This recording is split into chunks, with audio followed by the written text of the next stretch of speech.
Hello beautiful souls, நீங்கள் எல்லாரும் சுகமா இருக்கணும். லைஃப்ல நம்ம எல்லாருக்கும் மறதிங்கிற ஒரு வியாதி கண்டிப்பா இருக்கும். அதனாலே பல பிரச்சனை வந்து தொலையும். ஆனா அந்த மறதியே ஒரு கோரமான சம்பவத்துக்கு உறுதுணையா தெரியாமையும் தெரிஞ்சும் நின்னா என்ன ஆகுங்கிறத பேஸ் லைனா வச்சு உருவான படம் தான் Kishkindha காண்டாம்.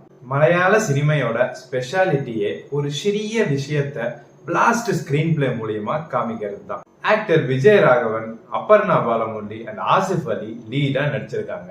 Story is set in a greenish village at Kerala. Appu பிள்ளையா வர விஜய் ராகவன் ஒரு retired army officer and Asif Ali, Aparna Balamurali ரெண்டு பேர்த்துக்கும் ஓப்பனிங் சீன்லயே ரெஜிஸ்டர் மேரேஜ் நடக்கிற மாதிரி காமிக்கிறாங்க. அண்ட் இன்னொரு பக்கம் அந்த ஊர்ல எலெக்ஷன் நடக்குது. ஸோ லைசன்ஸ்டு கன் வச்சிருக்கிறவங்க எல்லாரையும் போலீஸ் வந்துட்டு சரண்டர் பண்ண சொல்லி ரெக்வெஸ்ட் பண்றாங்க. அப்பன்னு பார்த்தா அப்பு பிள்ளையோட ஆர்மி பிஸ்டல் மிஸ்ஸிங். ஸோ கன்னு எங்க எப்படி தொலைஞ்சு போச்சு இதை கண்டுபிடிக்கணும். அவ்வளவுதான் ஸ்டோரி. டேய், இதை 200 ரூபா கொடுத்து எங்களை போய் தியேட்டர்ல பார்க்க சொல்றியா நீங்க கேட்டீங்கன்னா வீடியோவை ஃபுல்லா பாருங்க.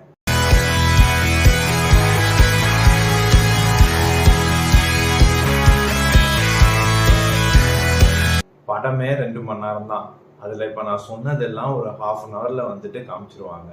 மீதி இருக்கிற 1.5 hours ஒரு செகண்ட் கூட டிஸ்ட்ராக்ட் ஆகாத அளவுக்கு கொண்டு போயிருப்பாங்க. அதாவது அப்பு பிள்ளைக்கு டிமென்ஷியா, மறதி இருக்கு. அண்ட் ஆசிஃப் அலியோட ஃபர்ஸ்ட் ஒய்ஃப் கேன்சர்ல இறந்துருவாங்க. ஸோ ஒரு சின்ன பையன் இருப்பான், ரொம்ப சுட்டி, ஆனா அவனும் missing. Aparna Balamurali automatically second wife. ஒரு நல்ல அண்டர்ஸ்டாண்டிங்ல 2 பேர்த்துக்கும் போயிட்டு இருக்கோம். பின்னாடி இருக்கிற மிஸ்ட்ரிய அன்ஃபோல்ட் பண்றது இவங்க தான். அதுக்கான வேலை எல்லாத்தையுமே அவங்க பார்ப்பாங்க. ஸோ அப்பு பிள்ளை பார்த்தீங்கன்னா ஒரு மாதிரி ரொம்ப சீக்ரெட்டிவான பர்சன். எதுவுமே தெரியாமையும் பண்ணிட்டு மறைச்சிட்டு ரொம்ப சஸ்பீஷியஸா இருக்கும் அவர் பண்ற ஆக்டிவிட்டிஸ் எல்லாமே. அது அப்பர்ணா பாலமுரளிக்கு ரொம்ப உறுத்திக்கிட்டே இருக்கும். பின்னாடி போய் ஃபாலோ பண்றது அப்படி இப்படின்னு எல்லாம் பண்ணுவாங்க. உதாரணத்துக்கு எப்படின்னா, ஒரு இடத்துக்கு வந்துட்டு போய் அப்பு பிள்ளை வந்து நின்றுட்டு வீட்டுக்கு வரதுக்கு வழி தெரியாம மறந்துடுவார். அந்த அளவுக்கு அவர் பீக் மறதியில இருப்பாரு. ஸோ ஆசிஃப் அலிக்கு வந்துட்டு கால் பண்ணுவார், வந்து பாரு கார் ஸ்டார்ட் ஆக மாட்டேங்குது, வந்து என்னை கூப்பிட்டு போ அப்படின்னு சொல்லுவாரு.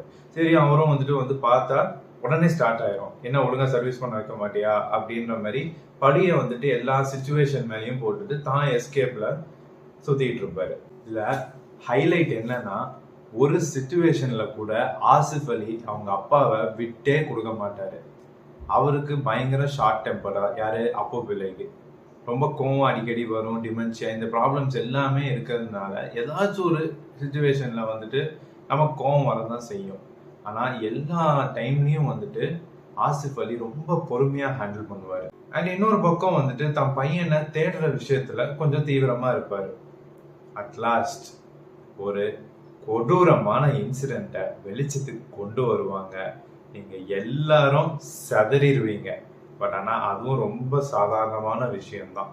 தனக்கு மறதி இருக்குங்கிற அந்த விஷயத்த நமக்கு ஒரு செகண்ட் கூட மறக்க வைக்காத அளவுக்கு ஸ்கிரீன்ல விஜயராகவன் கொடுத்த performance was unbelievable and realistic. இது அனைத்தையும் மறந்து செஞ்சு மறக்கணும்னு போராடுவாரு அப்பு பிள்ளை.